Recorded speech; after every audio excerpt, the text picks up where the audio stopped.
Oui, ce travail qui est fait, je reviendrai bien sûr, par les partenaires du CCFD Terre Solidaire, par les Caritas locales, ça se fait d'abord dans la vraie joie. Et je crois que c'est très important parce que j'aimerais que quand nous regardons les situations, c'est l'Amérique latine qui nous réunit cet après-midi, mais à travers le monde, nous avons d'abord la tentation de resserrer nos poings, de resserrer nos intelligences et de nous laisser gagner par autre chose que par la joie. Et moi, je voulais dire à Gustavo un grand merci. En particulier, je l'ai noté ce matin, pour 3 grands motifs de joie. Merci Gustavo de nous avoir, en particulier en cette époque franco-française de pré-campagne électorale, dont on ne sait pas quand elle va commencer, merci Gustavo d'avoir ouvert les horizons, de les avoir ouverts dans cette campagne électorale, à condition que nous en soyons, nous, dès demain matin, les diffuseurs. Sinon, nous aurons passé une bonne journée. On est toujours très bien accueillis dans cette maison. Mais, non. Joie, merci Gustavo, car vous ouvrez les horizons. Et moi, je continue de croire qu'y compris avec les candidats ou candidates que nous avons, que nous aurons, nous pouvons ouvrir nos horizons sur le monde. Merci. Deuxième motif de joie, Gustavo, c'est d'avoir ouvert nos horizons, je dirais, au cœur de l'Église de France. Merci de nous avoir dit ou fait comprendre, avec beaucoup de compétences, d'engagement, d'humour souvent, qu'un théologien de terrain, c'est possible. Je crois que ça aidera beaucoup de personnes dans cette maison de savoir que c'est possible.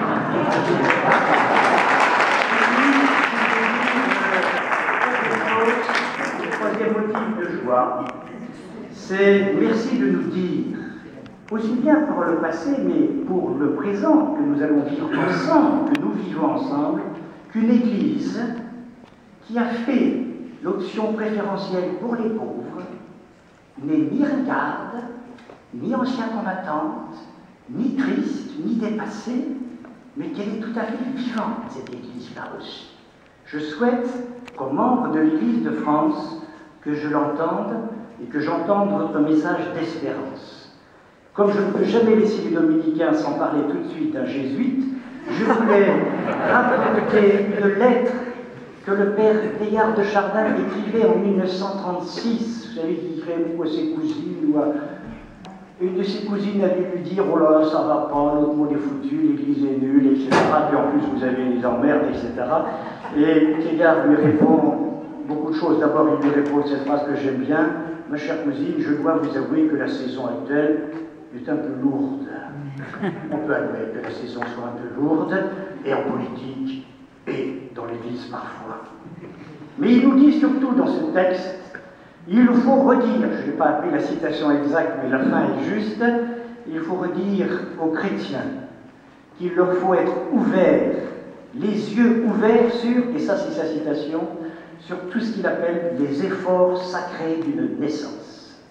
Lorsque le pôle Amérique latine, Céphale, fête ses 50 ans, il nous engage à célébrer, non pas pour le passé, tous ces efforts sacrés d'une naissance auxquels nous avons, vous avez, pour un certain nombre d'entre vous en tout cas, participé, vous avez contribué, et nous allons continuer de le faire.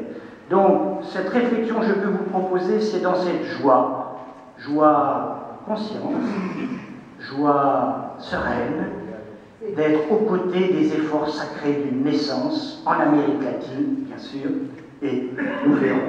Parce que nous vivons dans un monde totalement mondialisé, que ceci ne peut pas avoir de conséquences sur nous. Deux aspects peut-être que je voudrais simplement sur lesquels faire des reflets entre ce que nous a dit ce matin Gustavo Gutiérrez et notre action autour des mots partenariat et autour du mot bonne nouvelle. Autour du mot partenariat, je voulais tout d'abord dire qu'il y a ici dans cette salle de très nombreux partenaires français du CCFD Terre Solidaire, et je pense tout spécialement aux membres des congrégations religieuses qui ont décidé l'année dernière de rejoindre la collégialité du CCFD Terre Solidaire, aujourd'hui 29 mouvements et services d'église, au service de l'Église pour qu'elle soit elle-même au service de la solidarité internationale.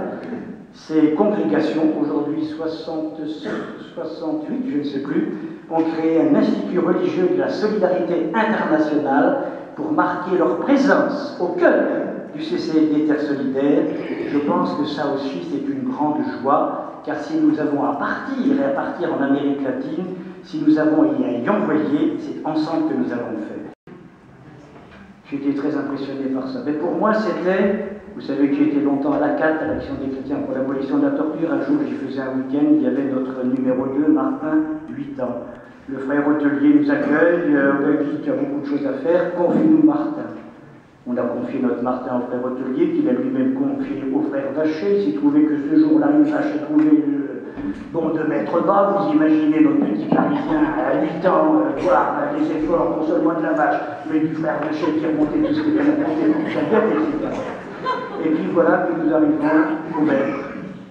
Parce que les deux mémoires, les deux vieux.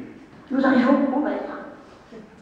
Martin est à côté de Blandine, mon épouse, il lui tape l'épaule, mais c'est le même. Voilà, vous voyez son frère Vacher arriver dans sa grande robe de prière. Ah oui, c'est le même. Oui, c'est tout fait. Il a même prié Dieu maintenant. Et puis, voilà que le chant des moines commence. Et je souhaite pour nos services d'église et nos organismes d'église que nous entendions ce que ce petit bout de fou lui disait. Il entend ces moines, je ne suis pas sûr qu'il ait compris grand-chose. Il se retourne vers sa maman et lui dit « Oh, il regarde fixement les moines. Oh, ils font ça tellement sérieusement.